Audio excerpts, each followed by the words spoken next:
Yeah. Fifth time's a charm. I've tried to record this video 5 times because the fucking FIFA effect is driving me nuts. Alright, now, let's talk about Extreme Ghostbusters, because I didn't do anything for Ghostbusters week. Alright, let's talk about Extreme Ghostbusters. Now, a bit of history on myself.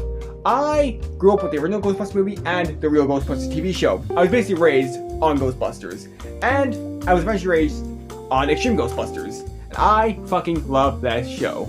If you don't know, Extreme Ghostbusters was a show that came out in the 90s after the real Ghostbusters, takes place in the same continuity, and ran for 1 season and 40 episodes. And that's it. No, nothing else, no season 2, no end movie, just 1 season, 40 episodes, done. Which I think is a fucking travesty, because this show actually fucking ruled. It was really cool, really dark, and really fucking scary. I think one of the reasons people were very turned off to it was because of the new cast, which is Roland, Eduardo, Kylie, and Garrett. And we only have a few characters from the original real Ghostbusters. We have Egon, Slimer, and Janine. And a lot of people don't know about the show, but people who do know it was scary as fuck. Especially in the episode Deadliners. Deadliners was an episode that revolved entirely around these things, called the Vathek. These weird mystical creatures that come into our existence. They get like a physical form if you write about them. And they are basically Hellraiser guys. Like seriously, they kidnap people and like transform into these weird fucking monster things. The episode is filled with nightmare fuel, Jesus Christ. And I remember not being able to sleep for nights on end after watching this. And I fucking loved it. It was a great time to be alive. A quick look sign up.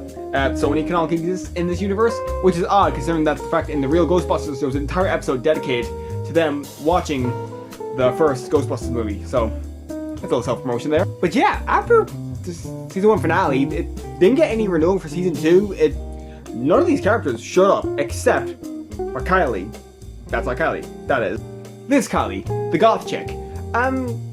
For some reason, people really love her, and she showed up in a lot of other stuff afterwards. I mean, I don't have anything against Kylie. I mean, she's a pretty fun character, and yes, young me did have a crush on the goth girl. But me personally, I loved all these characters. I especially loved Eduardo, because he was basically a much more confident Shaggy. I mean, look at the grade, look at the hairstyle, the goatee, everything. He's basically Shaggy if he had more self-confidence.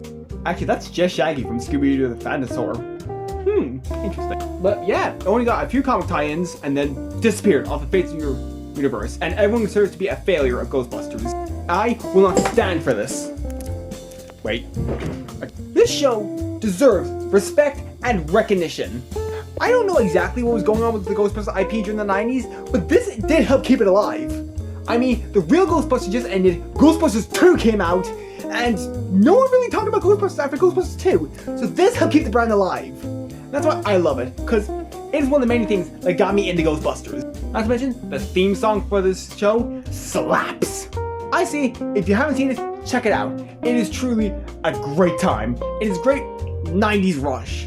And I am going to go watch more of it, because I'm currently watching it right now, and I want to go see more of it. So yeah, give Extreme Ghostbusters the respect it deserves, because it deserves it, goddammit.